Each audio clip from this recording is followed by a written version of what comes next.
Ce dont je suis le plus fier, je pense que c'est toute la crédibilité qui a entouré toute l'organisation liée du Centre culturel et après de la Maison des Arts dans tout le milieu de la diffusion des arts de la scène au Québec. Reconnaissance par mes pairs, reconnaissance par les producteurs. Je dis par mes pairs, c'est par nos pairs parce que c'est une entreprise collective, c'est pas l'entreprise d'une seule personne.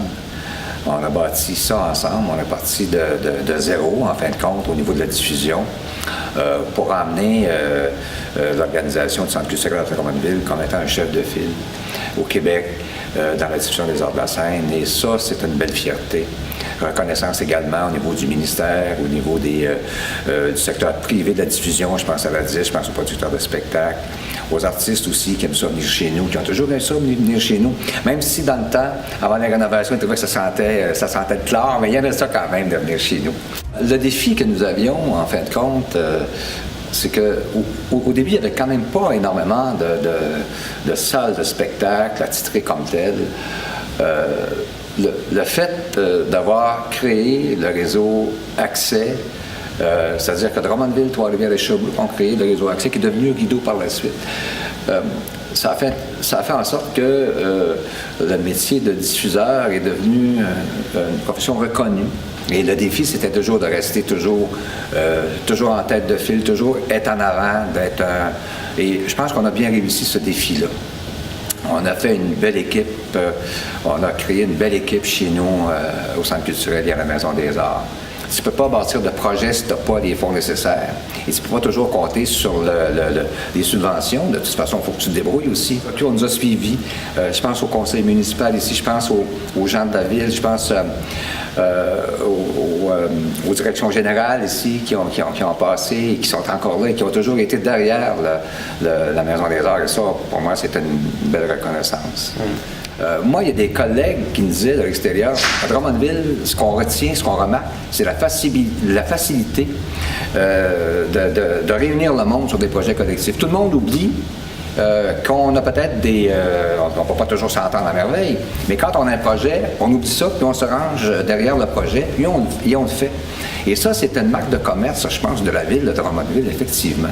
Et le secteur culturel, il a été pour beaucoup dans cette façon de faire des Drummondvillois. Bien, quand on regarde tout ce qui se passe actuellement, c'est un milieu effervescent.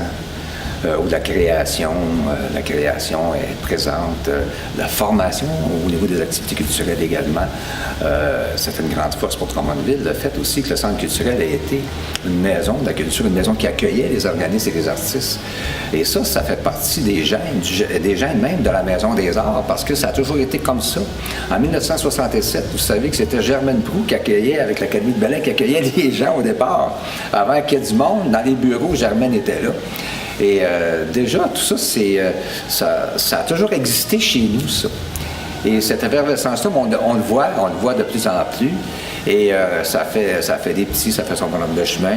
Ce qui vient que Drummondville est reconnue comme une ville culturelle très importante au Québec. Le premier contrat que j'ai signé dans le domaine des arts de la scène, c'est avec Jean Duceppe que je l'ai fait. Et Jean Duceppe, c'était, je me souviens, quand j'ai pris le téléphone, j'avais des sueurs. Jean Duceppe était reconnu comme quelqu'un qui était autoritaire, qui parlait très très vite au départ. Hein. J'ai dit, je vais essayer de le suivre.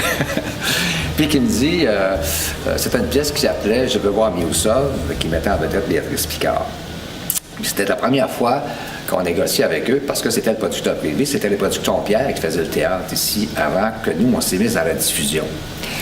Et on avait pris une entente avec Pierre, et puis tout était correct. Je téléphone à M. Duceppe. M. Duceppe, il dit, premièrement, il dit, t'es qui toi? Il a fallu que je me décrive non seulement qui j'étais, mais pour qui je travaillais, et ainsi de suite. Il dit, c'est correct. Il dit, je vais te donner une chance. Il dit, je vais la faire avec toi, la pièce. Il dit, tu as besoin d'avoir du monde dans la salle. Et je peux vous dire que j'étais assez nerveux, mais on était à guichet fermé. Et ce soir-là, M. Duceppe était même venu.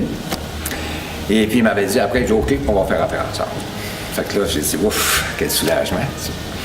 Puis, l'autre anecdote aussi qui est aussi significative, c'est la venue de Loreena McKinnon ici la première fois. La première fois que Loreena est arrivée ici, elle n'avait pas d'auto, elle est venue en train. Et elle s'accompagne d'une harpe, pas les grosses, mais une mini-harpe. Je suis allé la chercher à la gare, et puis c'est toute l'histoire, comment on va embarquer ça dans l'auto, parce que on n'avait pas les vannes, on n'avait pas les autos qu'on a aujourd'hui. On a réussi, tant bien que mal, et on s'est allé au centre culturel, et par la suite, Loreena est revenue une autre fois pour fêter le 175e de la ville de Drummondville. Elle avait accepté de revenir.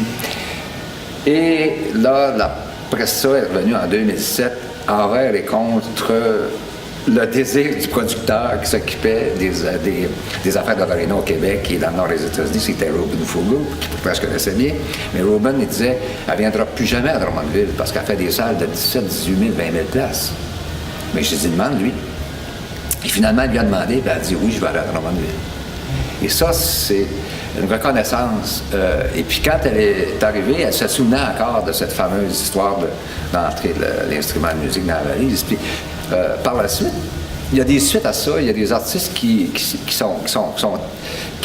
attachent beaucoup d'importance à ces choses-là. Le fait de la façon dont on les accueille, la façon dont tu vas t'occuper d'eux. Et elle, pour elle, c'est important. Super, merci. Merci beaucoup, M. Janel. Félicitations encore pour cette nomination comme officier de l'art. Merci, je suis très honoré. Merci beaucoup. Merci.